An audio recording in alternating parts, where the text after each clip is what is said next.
Hello guys, welcome to our YouTube channel Pathfinder class अच्छा पढ़ा। तो जैसा कि आपको पता है, हमने आपके लिए घर बैठे पढ़ाई का इनिशिएटिव शुरू किया है, जिसमें आप घर बैठे ही सारे के सारे सब्जेक्ट्स की तैयारी कर सकते हैं। तो अगर आप 9th, 10th, 11th या 12th के स्टूडेंट हैं तो आज ही हमारे चैनल को सब्सक्राइब करें और अपने घर बैठे ही पाए सारे के सारे वीडियोज, वो भी बिल्कुल फ्री में, और अपने घर पे बैठे ही पूरी तैयारी कंप्लीट करें। तो आइए, आज जिस टॉपिक पे हम बात करने जा रहे हैं वो है आदिवासी समाज और उपनिवेशवाद। जैसा कि आपको ऊपर दिख रहा है और थंबनेल में भी दिखा होगा, इसके कुछ वीडियोस हमारे चैनल पर पहले ही से अवेलेबल है, और अगर आपने उन्हें नहीं देखा है तो मैं कहूंगा कि आप उन्हें पहले देख लीजिए, फिर इसको देखिए, ताकि वो दोनों को देखने के बाद ही ये समझ में आएगा, और उसकी लिंक आपको डिस्क्रिप्शन में मिल जाएगी। ठीक है, तो आइए आज का टॉपिक शुरू करते हैं, जो बिल्कुल प्रीवियस वीडियो से प्रभावित है। पुराना वाला जो पिछला वीडियो है उसका पूरा का पूरा अंश इसमें आने वाला है। ठीक है, तो अब आते हैं, स्टार्ट करते हैं आज का टॉपिक। वनों के लिए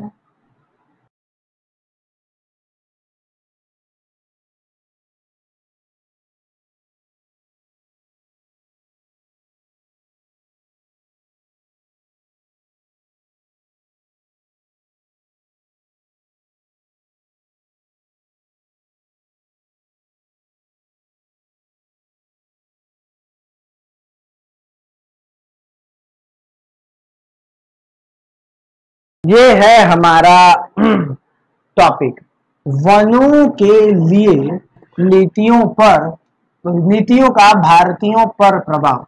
यानी वनों के लिए जो नीतियां मौजूद थी, वन जो होते हैं उसमें जो नीतियां होती हैं, उसके लिए भारतीयों का क्या प्रभाव बनता है, मतलब उसमें भारतीय लोग क्या सोचते हैं, उनका क्या असर बनता है, इस टॉपिक पे बात करते हैं। तो इस सरकारी नीति में जनजाति और उनके जीवन में एक बहुत ही गहरा रूप देखने को मिलता है।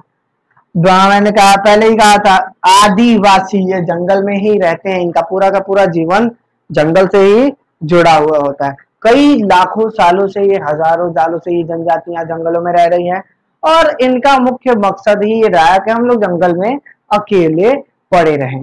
भारत के पुराने जितने भी सम्राट होते थे ना, उसमें से किसी ने भी जंगल की ओर अपना रुख नहीं किया। वो राज्य पर कब्जा करना चाहते थे, लेकिन जंगल की ओर किसी ने अपना रुख नहीं मोड़ा। वो शहरों को कंट्रोल करते थे, बड़े राजा, लेकिन पहली बार अंग्रेजों ने जंगलों पर इंटरफेयर करना शुरू कर दिया। और जंगलों के में अगर बाहरी लोग प्रवेश करेंगे तो इनका सामाजिक, आर्थिक, धार्मिक, राजनैतिक स्वरूप टूटेगा, और इसी वजह से इनका जीवन बहुत ही बुरी तरह प्रभावित होने लगा। जैसा कि आपको पता है, ये आइसोलेशन में रहना चाहते हैं आदिवासी। ठीक है, तो इसके बारे में बात करते चलते हैं। ठीक है, वनों के लिए सरकारी नीतियों पर प्रभाव, भारतीयों पर प्रभाव, कह सकते हैं कि इन नीतियों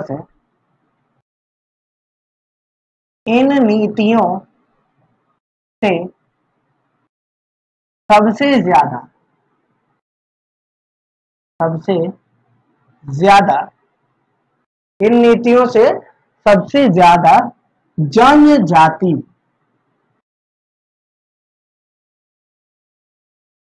स्लैश TRIBES ट्राइब्स परेशान थे परेशान थे। वे अपना जीवन एकांत और बाहरी और बाहरी हस्तक्षेप के बिना चाहते थे। हस्तक्षेप के बिना चाहते थे।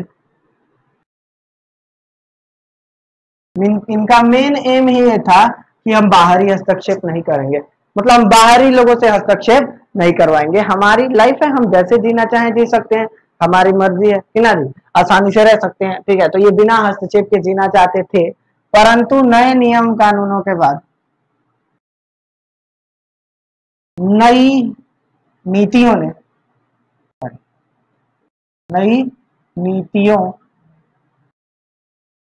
ने बाहरी हस्तक्षेप बढ़ा दिया। अब भाई बाहर के लोग आएंगे ना, बाहरी हस्तक्षेप बढ़ा दिया, बढ़ा दिया, जिससे जिससे इनके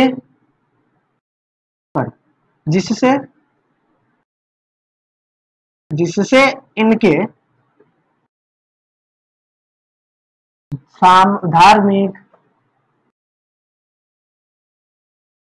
धार्मिक, आर्थिक, सामाजिक और राजनैतिक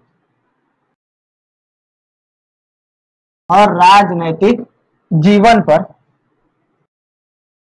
जीवन पर बुरा प्रभाव पड़ा, बुरा प्रभाव पड़ा। ठीक है, तो जिससे इनके सब जीवन पर बुरा प्रभाव पड़ा भाई, बहुत असर पड़ा, बैड इफेक्ट, साइड इफेक्ट बोल सकते हो, बहुत असर पड़ा। और इन असर के वजह से ये बहुत ज्यादा लोग प्रभावित थे, इन लोगों को बहुत तकलीफ हो रही थी कि हम लोग सर्वाइव कैसे करेंगे, हमारा सर्वाइविंग स्किल का क्या होगा है? इन सभी टॉपिक पे ये लोग सोच रहे थे, क्योंकि बाहरी हस्तक्षेप की वजह से सरकारी नीतियां चेंज हो गई थी और बाहर के लोग जंगल में आना शुरू कर दिए थे। इनके वजह से इन लोगों को जंगल का का उपयोग करने पे रोक दिया गया, तो भाई इनका सामाजिक जीवन प्रभावित हो रहा है। हाँ, ये लोग डे टू डे लाइफ में सही तरीके से जी नहीं पा रहे हैं, तो इनका क्या हो रहा है? इनका आर्थिक जीवन प्रभावित हो रहा है। और इस तरह का है कि ये कई सारी अलग अलग नीतियां थी जिसके जरिए ये लोग अपना जंगल का उत्पाद यूज नहीं कर सकते, जंगल में शिकार नहीं कर सकते, जंगल से लकड़ी नहीं उठा सकते, जंगल में घूम नहीं सकते, पशुओं को नहीं चरा सकते, साफ किए गए मैदान में खेती नहीं कर सकते। जमींदार अगर ये सब करेंगे भी तो जमींदार को टैक्स देना पड़ेगा। तो इतना नियम लगा दिया गया कि ये बेचारे बहुत ही ज्यादा क्या हो गए, गड़बड़ हो गए। इनका बाहरी हस्तक्षेप क्या होने लगा, बढ़ने लगा। तो हम यहाँ पे कह सकते हैं बुरा प्रभाव पड़ा। यहाँ पर और नीचे तक देख सकते हैं, यहाँ पर देख सकते हो। ठीक है, तो सबसे पहले कह सकते हैं कि इन्हें इन्हें कई प्रकार के रोक टोक होने लगी, इन्हें कई प्रकार के रोक लगा दिए गए, लगा दिए गए, मतलब इन लोग पे कई प्रकार के रोक लगा दिए गए अलग अलग तरीके के।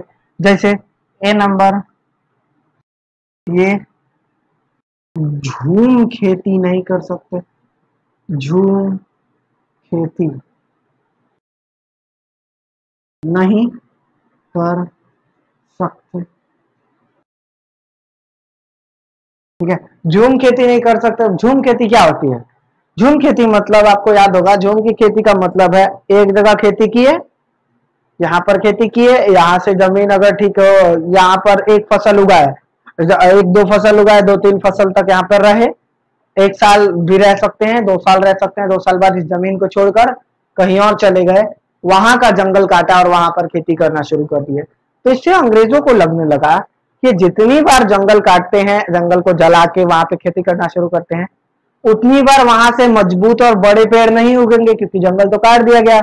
और इस तरह जंगल हमारा फायदा नहीं दे पाएगा, और इसीलिए उन्होंने इस पर रोक लगा दिया कि झूम खेती बंद करो, झूम की खेती नहीं कर सकते आप। झूम की खेती मतलब घूम घूम के खेती करनी होती है ना, यहाँ पर वहां पर कहीं कहीं जाना होता है खेती करने के लिए। तो ठीक है, तो इस सिचुएशन से बचने के लिए अंग्रेजों ने सीधा ये सर्कमस्टांसेस ये लगा दिए कि आपको यूज नहीं करना, आप झूम की खेती यूज नहीं कर सकते। अब उसके बाद आगे ये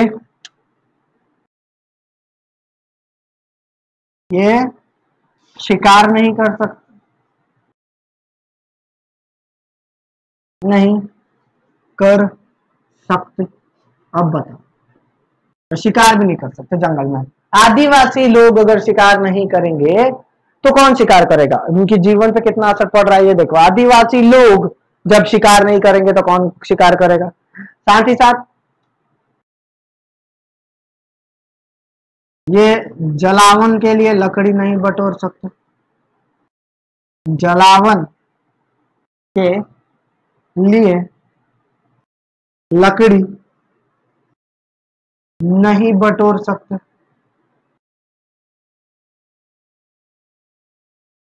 बटोर सकते।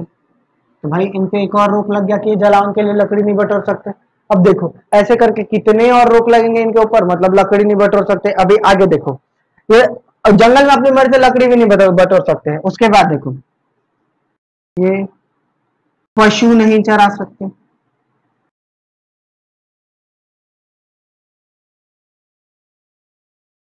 चरा सकते भाई। अब ये करेंगे क्या, ये पशु नहीं चरा सकते, जंगल में घूम नहीं सकते। हाँ आगे, ये जंगल के खेतों को, जंगल के खेतों को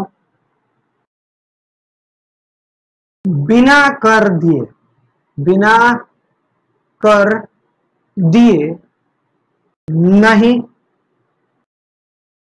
बो सकते। लो, जंगल में जो खेत है उसके भी बिना कर दिए नहीं बो सकते, तो इनके जीवन पे कितना असर पड़ रहा है। और इसी के वजह से बहुत ज्यादा बुराई देखने को मिलेगी। मतलब आगे वाले टर्म में हम जब जाएंगे तो हमें इतने ज्यादा प्रॉब्लम्स देखने को मिलेंगे कि इन लोगों ने बहुत प्रॉब्लम्स फेस किए थे और इनके वजह से काफी ज्यादा चीजें बढ़ रही थी। साथ ही साथ इनके जंगल में बाहरी इन सभी चीजों के रिगार्डिंग अब बाहर से प्रवेश शुरू होने वाला है। और इन सभी चीजों को अगर आपको ये सब करना है तो टैक्स पे करिए, टैक्स नहीं पे करिएगा तो आपको जंगल में घोषित कर दिया जाएगा कि ये क्रिमिनल है, कि ना, इसको जंगल का क्रिमिनल घोषित कर दिया जाएगा। और जंगल का क्रिमिनल घोषित कर देने के बाद कोई भी पार्क रेंजर या जो जंगल में घूमने वाले विशेष सुरक्षा अधिकारी होते हैं वो गोली मार सकते हैं या फिर कोई विशेष नियम के अंदर आपको क्या कर सकते हैं, फंसा सकते हैं। तो इसीलिए ये प्रॉब्लम होती थी और इनके वजह से काफी ज्यादा चीजों को देखने को मिलने लगा, काफी ज्यादा गड़बड़ी देखने को मिलने लगी। आगे आते हैं, ठीक है। अभी तो ये शुरुआत हुआ है, अभी तो ये बस इनके रोक लगे हैं और इनके रोक के बाद क्या हुआ था वो देखते हैं। आइए देखते हैं क्या हुआ इनके ऊपर रोक लगने के बाद। तो अब आइए देखते हैं कि बाहरी संपर्क होने के वजह से इनकी जीवन पर क्या प्रभाव पड़ा। अभी तो हम आदिवासी जीवन को स्टार्ट तक नहीं किए हैं, आदिवासी जीवन का एक आउटलाइन देख रहे हैं कि विदेशी नीति से इनका क्या प्रभाव पड़ा। ठीक है, तो विदेशी नीति का प्रभाव देख लेते हैं, उसके बाद देखेंगे कि इनका जीवन कैसा था, फिर उसके बाद देखेंगे कि इनके प्रभाव पड़ने के बाद इन लोगों ने क्या चेंजेस लाए अपनी लाइफ स्टाइल में, या क्या क्या चेंजेस इनके जीवन में खुद ब खुद आ गए। ठीक है, तो सबसे पहला टारगेट देते हैं, क्या देते हैं कि बाहरी संपर्क के बाद क्या हुआ।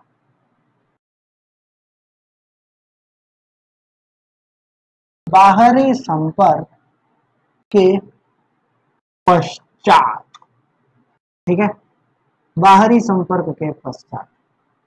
अब इस टॉपिक को हम पढ़ना शुरू करते हैं, बहुत अच्छा टॉपिक है, जनजीवन पर क्या असर पड़ा होगा।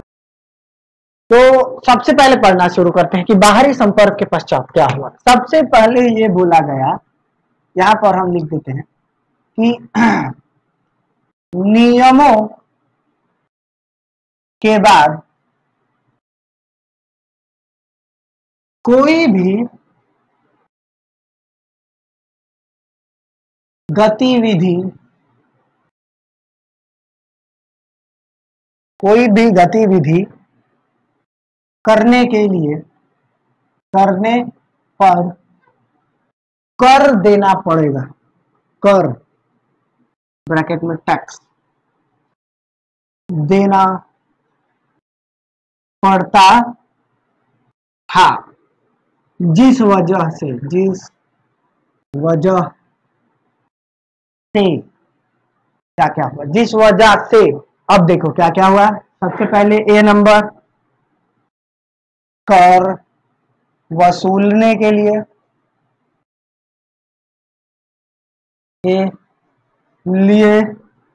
जमींदार आए, सॉरी जमींदार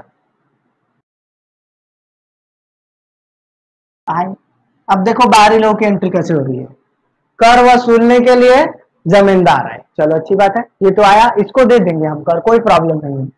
लेकिन देखो अंग्रेजों ने कितनी अच्छी पॉलिसी से देखो जंगल में लोगों को भेजना शुरू किया। पहले जंगल में कोई बाहर वाले लोगों को एंट्री नहीं थी, मतलब एंट्री थी लेकिन क्या हो क्या था कि आदिवासी लोग अपने क्लैन में, अपने कबीले में नहीं आने देते थे। तो सबसे पहले कर वसूलने के लिए जमींदार आए, ठीक है।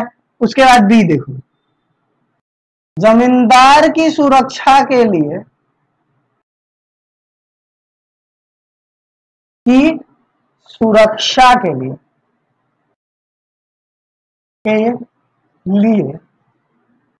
पुलिस आई। पुलिस आई।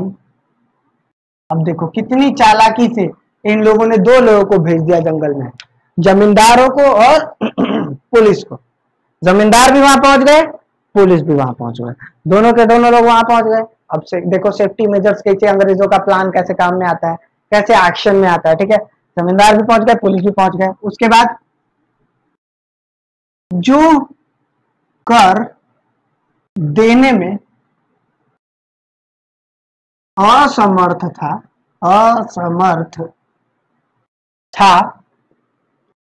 उसके लिए, जो कर देने में असमर्थ था उसके लिए साहूकार, महाजन कर्जदार बन के आए, कर्ज देने वाले बनकर आए, कर्ज देने वाले बनकर आए।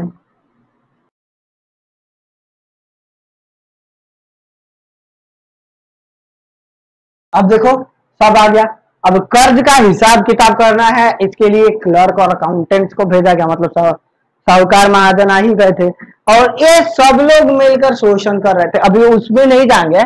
तो इन सभी लोगों के आने के बाद ब्रिटिश लोगों ने कहा कि आप इन सभी लोगों से सीखो, आप इन सभी लोगों को समझाओ कि नहीं कि अपनी व्यवस्था कैसी है। इसीलिए इन लोगों ने देखो यहां पर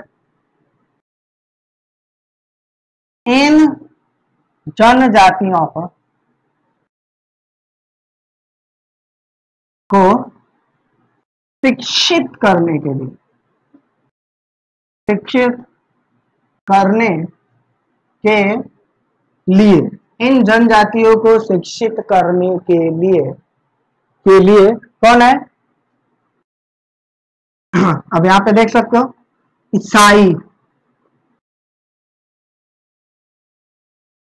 ईसाई लोगों का आगमन शुरू हो गया। ठीक है, ईसाई लोग आए और ये सभी लोग आकर इनका शोषण शुरू कर दिए। देखो इन सभी लोगों के आने के वजह से इनकी लाइफ जो थी पूरी टॉपसी टर्वी हो गई, मतलब ऊपर से एकदम पलट कर नीचे तक आ जाना, उसको बोलते हैं टॉपसी टर्वी हो जाना। इनका जीवन पूरा अस्त व्यस्त हो गया। इनकी प्रशासन, राजनीतिक, सैनिक, सामाजिक जो भी व्यवस्था थी सब खत्म हो गई। ये लोग जो अपना गांव में अपना जीवन था, जो इनका जिसको गांव तक सीमित रखते थे, वो फैल कर अब पूरे शहर तक मतलब जाने लगा। लोगों के पास पैसे नहीं थे। देखो पहले टैक्स लेना था, टैक्स की वजह से जमींदार पे ज्यादा टैक्स पड़ते चला गया। ठीक है, तो लोगों ने महाजन से कर्ज ले लिया। अब कर्ज लेकर काम कर रहे हैं, कर्ज चुक ही नहीं रहा है, तो वो लोग क्या करेंगे? छोड़कर शहर की तरफ भागेंगे। तो जंगल काटने, तो या तो वो अंग्रेजों के लिए जंगल काटने में काम करने रहेंगे, या अंग्रेजों के साथ पहाड़ों में जो खुदाई होती थी, माइन खदानों में, वहां चले जाएंगे। और इस तरह उपनिवेशिक नीति जनजाति को तोड़ कर रख दी थी। जो भी व्यवस्था इनके साथ मौजूद थी उसको पूरी तरह तोड़ दिया गया, पूरी तरह विध्वंस हो गया। इनके आपसी सौहार्द का, आपसी संबंधों का पूरी तरह विध्वंस हो गया। और इस विध्वंस के बाद एक नई प्रजाति या एक नई श्रृंखला का जन्म हुआ, एक नई व्यवस्था का जन्म हुआ। तो ये देखते हैं भाई वो क्या था, वो किस प्रकार के लोग थे। तो अब एक काम करते हैं हम, क्यों ना आदिवासी समाज के बारे में पढ़ लें, तब हमें और अच्छे से समझ में आएगा कि इनकी जनजाति पर क्या असर पड़ता था। ठीक है, तो हम सबसे पहले क्या कर लेते हैं, आदिवासी समाज, जो हमारा टाइटल ही है वो पढ़ना शुरू करते हैं। आदिवासी समाज, इनके बारे में बोलो तो क्या कह सकते हो कि ये लोग जंगल में रहते थे। जंगल के उत्पादों का, जो जंगल के जो प्रोडक्ट होते थे, उन प्रोडक्ट का यूज करके अपने आप में रह सकते थे और उसका उपयोग करके जीवन यापन करते थे। एक बात याद रखिए, इन लोगों के बारे में कहा जाता था कि ये लोग अलग अलग प्रकार के तरीकों से अपना जीवन यापन करते थे। यहाँ पर आप पर्सनल संपत्ति नहीं रख सकते थे, यहाँ पर पर्सनल संपत्ति नहीं होती थी। कोई एक व्यक्ति के पास पूंजी नहीं होती थी, पूंजी सबके पास होती थी। मतलब जो भी पूंजी होती थी वो सबकी होती थी, खाना सबका बनता था एक साथ और वही लोग खाते थे, ठीक है। और वर्ग भी भेद नहीं था कि हाँ फलनवा अलग जाति के हैं हम अलग जाति के हैं ना, पूरी की पूरी पूरा का पूरा एक समाज एक साथ रहता था। इनकी जीवन शैली में बहुत परिवर्तन आया बाहर के लोगों के आने के बाद। लेकिन उससे पहले हमारे जो इन समुदाय, ये जो समुदाय था इनके बारे में कहा जाता है कि बहुत ही खूबसूरत समुदाय था। इस समुदाय में सभी लोग सौहार्दिक तौर से एक साथ रहते थे। इस समुदाय का इस समुदाय की खासियत ये होती थी, इनके समाज के बारे में बात करें तो ये वर्ग विच्छेद हीन समाज था, हीन समाज था, ठीक है। इनका समाज टुकड़ों में नहीं बटा था, ये समाज इनका जो था वो एक ही था, वो बहुत ही अच्छा एक ही समाज माना जाता था। उसके बाद अगले टर्म पे बात करेंगे तो ये कह सकते हैं कि ये पितृसत्तात्मक थे।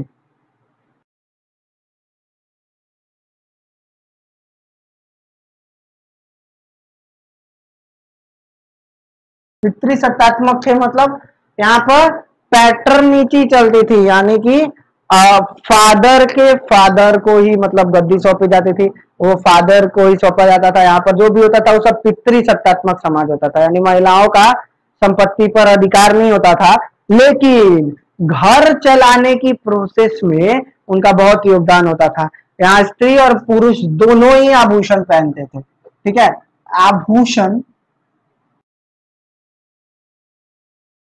आभूषण इनके दर्जे को दिखाता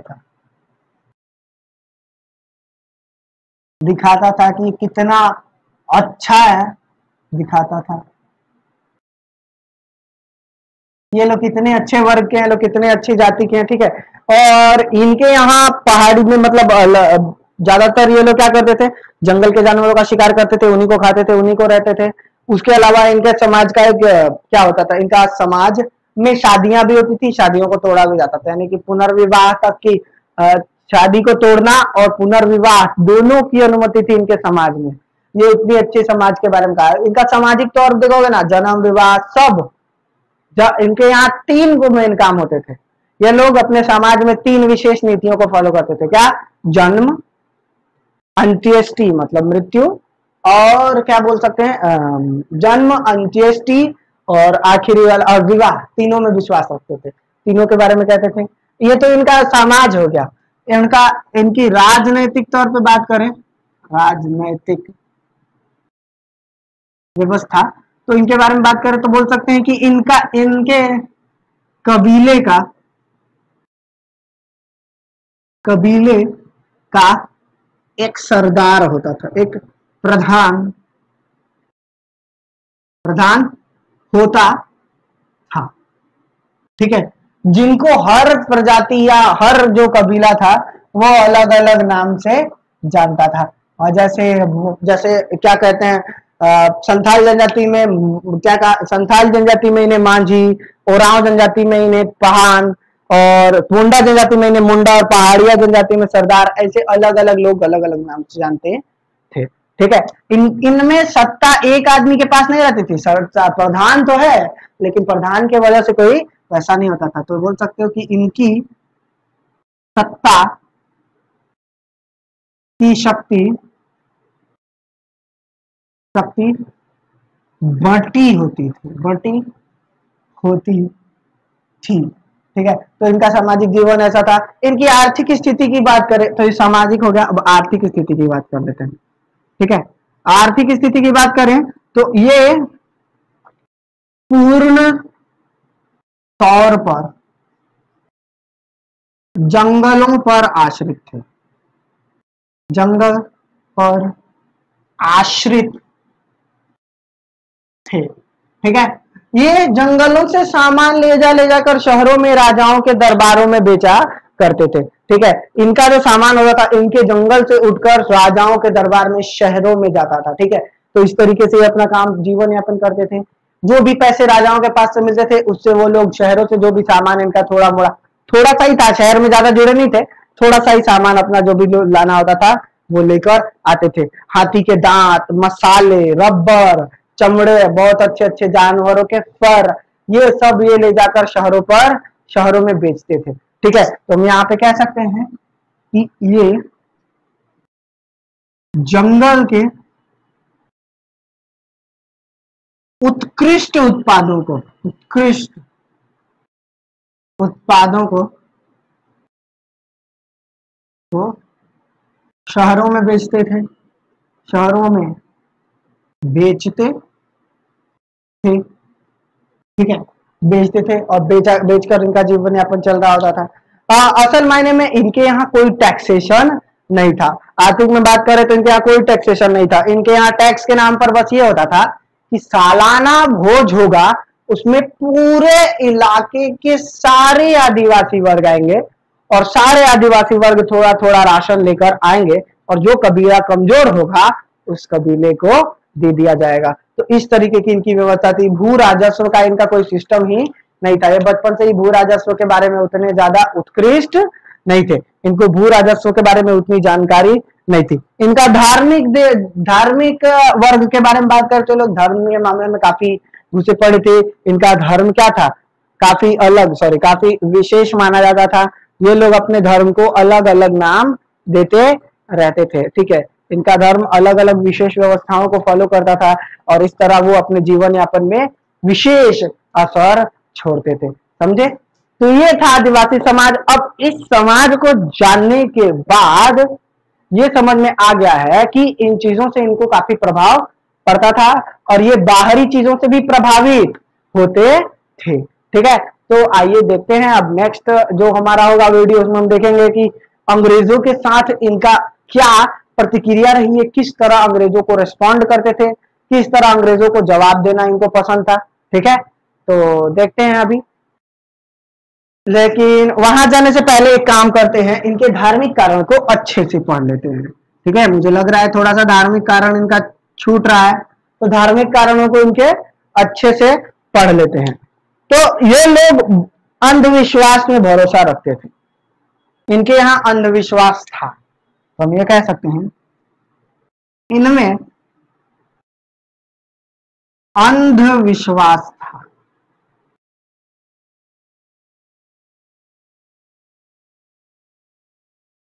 अब जब अंधविश्वास है तो भूत प्रेत, जादू टोना, इन सब पे इनका प्रभाव था। ये लोग देवी देवताओं में मानते ही थे, ये लोग प्रेतवाद में भी मानते थे। इनकी मान्यता थी कि प्रेत भी होते हैं और वो क्या करते हैं, वो मानव जीवन शैली को प्रभावित करते हैं। ठीक है, तो इनका मानना ये था और बहुत ही सही, काफी हद तक कुछ लोग मानते भी हैं। साथ ही साथ ये अपने बड़े देवताओं में भी विश्वास रखते थे। जैसे हिंदुओं के जो देवी देवता होते थे ना, जब हिंदुओं का संपर्क आया तो ये हिंदुओं के देवी देवताओं से प्रभावित हुए, काफी प्रभावित हुए और इनको हिंदू देवी देवताओं के बारे में भी पता चला। ठीक है, शुरुआत में ये हमारे हिंदू धर्म से इतना ज्यादा प्रभावित हो गए थे, मतलब जब हिंदुओं का प्रभाव था, अस्तित्व था, तो शुरुआत में ये हिंदू धर्म से इतना प्रभावित हो गए थे कि इन लोगों ने अपने प्रधान देवताओं के बारे में भी बात करनी शुरू कर दी। ठीक है, अलग अलग वर्ग के अलग अलग देवता होते थे। जैसे संथाल जनजाति की बात करें तो उनके सिंह बोंगा नाम के एक देवता होते थे जो सबसे प्रधान होते थे। फिर उसके बाद अगर ओरांव जाति की बात करें तो उनमें ठाकुर होता था सबसे बड़ा। फिर उसके बाद बाकी जनजातियों की बात करें, जैसे प्रधान होते थे ना, तो प्रधान जो गांव के प्रधान होते थे उनको संथाल जनजाति में मांझी कहा जाता था।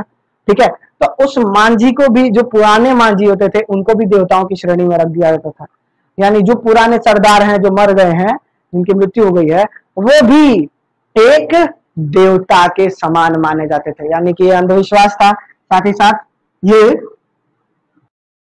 प्रेतवाद मानते थे। ठीक है, ये भी था।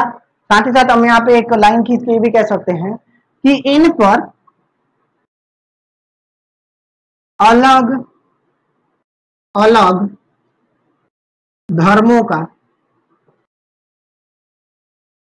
प्रभाव पड़ा था जिस धर्म से प्रभावित होते थे, मतलब लगभग सभी धर्मों का प्रभाव इनके ऊपर पड़ गया था। और ये जरूर देखने को मिल गया था कि अलग अलग धर्मों से प्रभावित थे। ठीक है, तो 19वीं शताब्दी तक आते आते इनका अपना धर्म धीरे धीरे विलुप्त होने लगा और बाहरी धर्मों से ये जुड़ने लगे, और ये कह सकते हैं कि ये लोग पूरी तरीके से मिल गए थे हमारे धर्मों में, हमारी संस्कृति में। ठीक है, तो आज के लिए वीडियो के लिए इतना ही। अभी हम लोगों ने ये समझ लिया, अब हम ये समझेंगे कि अंग्रेजों का इनके बाद स्वार्थ वगैरह क्या था, जिसकी वजह से इनका झगड़ा जो हुआ था वो समझने की कोशिश करेंगे। ठीक है, तो अगर वीडियो पसंद आया तो वीडियो को लाइक करिए। मिलते हैं नेक्स्ट वीडियो में, तब तक के लिए बाय बाय।